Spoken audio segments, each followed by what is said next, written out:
look at what you've got ahead of yourselves football-wise, the challenge this year, a lot of things are out there, but there's also a lot of things on the table for you guys to grab, isn't it? Yeah. I mean, it's just looking at our roster. I say it a lot. I talk to a lot of people about it. I think that this roster is one of the most complete rosters that I've been on out of my 4 years. And if you look at a lot of games that we lost, just shooting ourselves in the foot. It wasn't nothing that the opposing team was doing. And if we can find a way to minimize our mistakes, I think that we'll be one bad team and one tough team to beat. You obviously have played on some good teams during your time with the Colts. Is it fair to say this is the most excited you've been going into a season, given, like you said, the strength of the overall roster? Yeah, of course. Just seeing all the pieces, to this puzzle being put together, and trusting the guys upstairs, trusting the guys that they're bringing in, and then we had our 2-week deal, and seeing the guys run around, seeing the guys, eager, and we still have that little nasty taste in our mouth from Buffalo. We understand that we let that one slip away, and we're getting closer and closer each year, and each year is Super Bowl or bust, and we know the ultimate goal. We know what we got to do to get there, and hopefully we can get there this year. Not your side of the ball, but what about the quarterback situation? What have you seen from that guy? I mean, he's a monster, man. I did, for one, playing against him in 2018, I did not know he was that huge. He's built like a tight end. He's very mobile. He got a cannon. I mean, I've seen him throw the ball at least about 60 yards easily with, effortless. And, with all the pieces that we have on that offensive side of the ball, I think we have the best offensive line in the league, the best back. I mean, we have a four-headed monster back there in the backfield. Then you got the speedsters on the outside at the receiver core. I just think that offense is very powerful. And, with Coach Frank leading that thing, I think there's going to be something special. Darius, contract is up after this year. There's talks that you're going through the negotiations right now and poised to be the highest paid off-ball linebacker in the NFL. How are the negotiations going, and then what would it be to become the highest paid off-ball linebacker in the NFL? I think, me personally, I think the negotiating is going well. I mean, I'm leaving that up to the agent. I'm just doing what I'm supposed to do. I take care of my body, getting ready for the season, and to be the highest paid linebacker, that is the ultimate goal. You play this game, you play the game for for the love of the game, for one. But then that you have a family. You have a family that you have to support. You have a town, your city that you want to support. You want to build that city. You want to do things for the kids in the community. So it's not just for me. When some people get money, it's just for them. Me, it's bigger than that. It's so many kids in the community that need help, and I want to be able to change a lot of kids' life and be there for them and make sure that my family is good. And I have 3 kids, and I want to make sure that their life is very well at the top of the list, and make sure that they're great and don't have nothing to worry about and don't have to go to the struggles that I went through in life. What's it going to be like playing in front of a lot of people, like capacity? That'd be great. I was actually talking about it on the plane. I think last year without the fans, I think the trash talking jumped up probably 10 times worse than it did. My first 2 years. Just because nobody in the stands.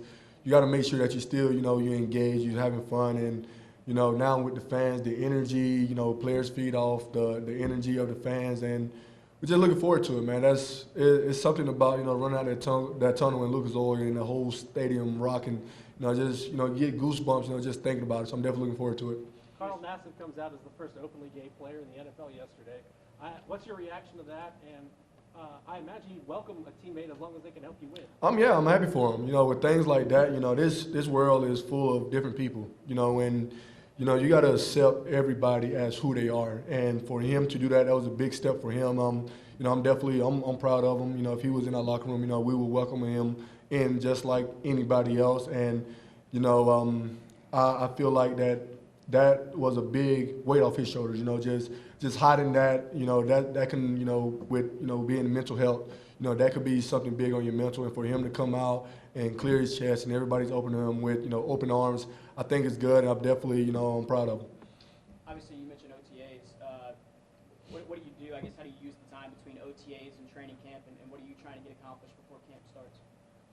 Just taking care of the body. You work out as hard as you possibly can work out. you want to try to outwork absolutely everybody in the NFL, and that's the ultimate goal, day in and day out. I watch all my bad tape, try to get better. I see how people are trying to attack our defense or attack me. You learn from that. You get bigger, you get faster, you get stronger, and you just learn from everything. You talk to other people who play your position, former NFL players or people in NFL now, and you learn from them. You never get arrogant. You never think that you're better than anybody else, and you always got to find a way to get better. There's no such thing as being the best. You got to continue to be 1% better day in and day out, no matter what you're doing. How you doing health-wise? I saw you had the boot on. Health-wise, I think I'm good. Like you say, everybody see the boot. It is what it is. It's nothing to worry about. I mean, when camp comes, be ready to rock and roll.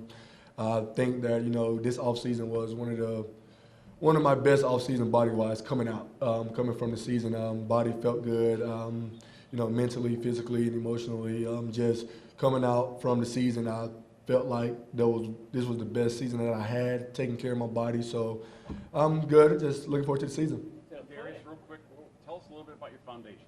My foundation, the Maniac Foundation. I started that, just because, like I said earlier, and I want to help so many people as much as I possibly can, because I wouldn't be who I am without so many other people helping me on my way. And, they always say you're supposed to lift as you climb. And, with my foundation, we want to, right now we're starting with 3 aspects. The physical part of it, want to get kids more active. So we're trying to find a way to get kids active there. And then with school and, with COVID, everybody's sitting down, they're sitting there, on in front of a desk. So, we're trying to get kids with our Math Maniacs, try to get them more involved and enjoying schoolwork. Nobody loves sitting at a computer, trying to find things to do on your own. So, and then our third one is, trying to help families in need with food. There's so many times where, people don't have food on their table and the only time they're eating is at school. So just trying to find a way to give back as much as possible, as long as possible. So that's the foundation. And if, people who want to reach out and want to help, you can go to maniacfoundation.org, or on Instagram, my handle is Maniac Cares. So if you want to help, you can donate, or if we're doing anything in your city, don't be afraid to come out and, volunteer and do that.